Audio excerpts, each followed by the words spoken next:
So the next step is to fold the train tab along the fold line with right sides together, having raw edges even, stitch side edges together. Now, well, I'm relieved to see this because you see I had been worried that I had somehow skipped a sketch somewhere because I couldn't figure out what this piece went to. But I am pretty certain now that it must be this fold, the train tab.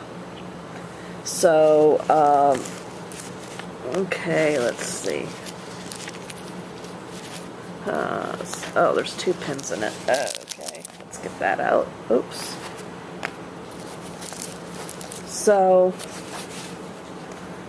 okay, yeah, this is the right side. So I guess we're going to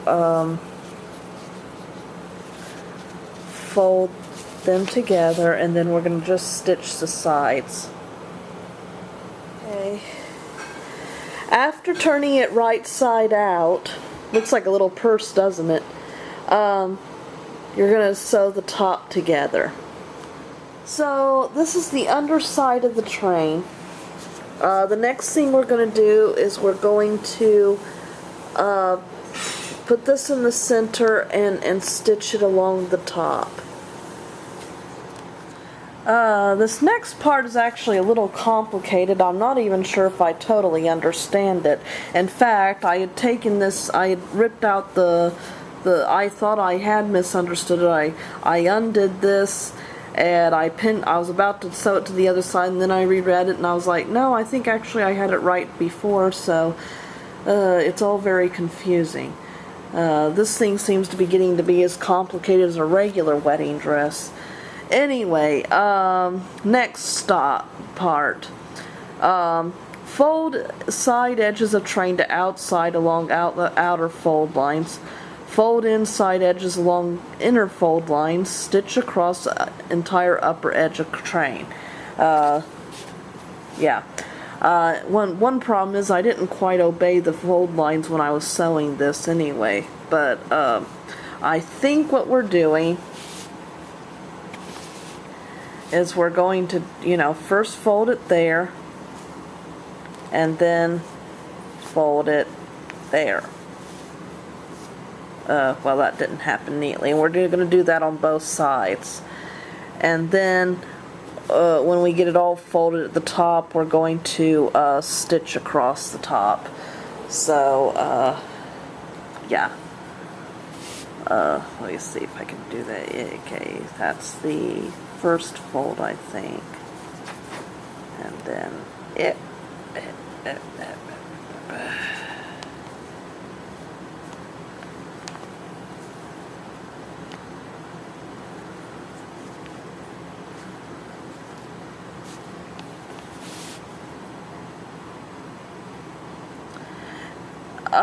what's kind of confusing though is that then they talk about taking the tab and pulling it out, and I'm thinking, well, if you sew it up there, oh well, yeah, I guess you can take the tab out. I was wondering if you really could, but yeah, I guess you can do that. But this part is a little confusing, but we'll see if we can't figure it out. Okay, I decided, alright, this is how we're going to do it. Better or worse. I'm going to do that, and then I'm going to do this. Now this what appears to be double folding. Just going to do it like that and then sew across the top. And we'll see if that works out. I don't really find that the way they had you do it, I had already stitched it up, and then I had a hard time getting the tab out like what I'm supposed to do. So I don't find, they show you kind of covering the tab and stitching across, and I was wondering, can you get the tab out? Well, no, I couldn't find you could. So what I'm going to do is I'm going to stitch it, I'm going to have the folds right next to the tab, and I think that'll work out much better. Okay, I think I finally figured this out. Okay, this is the part that's going to be trailing on the floor, and this is the part that's going to be showing to the world at large. So what you actually do for the next part is that you fold the thing like that first. and then you fold it this way. Oh, excuse me. You go on the inner side and fold it that way. And I think that's how it's supposed to be. Yeah. It worked better the first time I did it. Okay, yeah. This way. And then you go.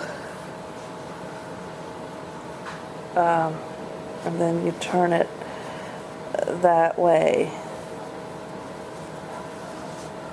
I'm doing this one-handed, so it's not doing so well. So yeah, you fold it. It's like making a paper fan to some degree. So, and the whole thing is, I think it's to make sure that when you turn it like that, you're kind of doing, it's kind of like doing a pleat, I guess. Okay, and then the next part is to stitch across the top there. Okay, so this is what it looks like on that side. And this, and it kind of gives this the appearance like this on the other side that'll be showing. And now the next part is to turn train right side out. Okay, and they want you to press. And they want you to press the tab out like this. Press, remember, means iron, so they want us to iron it and iron this out.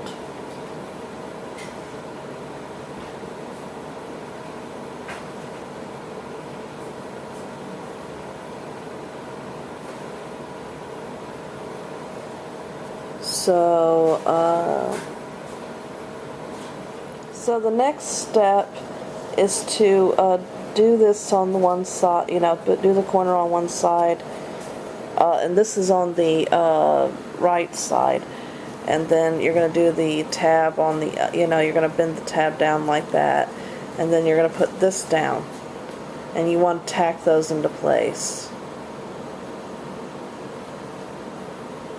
or hand tack them. So the next part, I have some sew-on snaps. This is the part that the nub goes into, and we're going to be sewing that onto the dress, and admittedly it's not very attractive, but and then we're going to take the part that has the nub, and we're going to sew that on the underside of this here. This isn't going to stay down, we're just keeping that there while we sew on the snap. And you want to make sure you match it up to your things, or up here.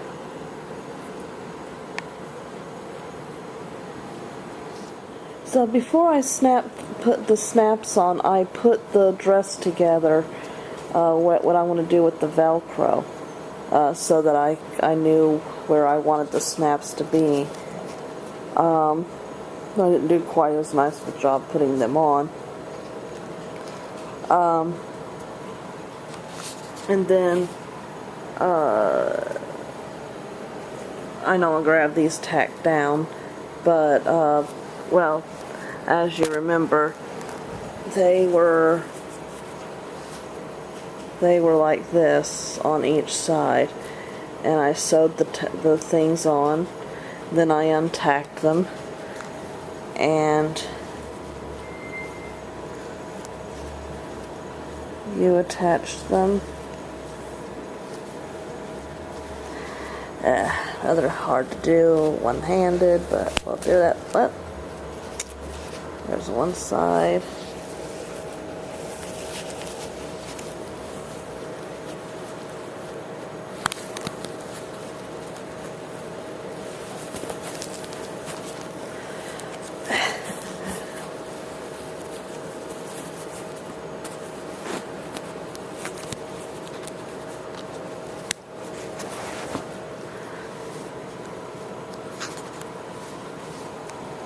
And so that's the back of the train. It's a pity they are black. It probably would have been better to have silver ones. But, and, that's how it's going to go.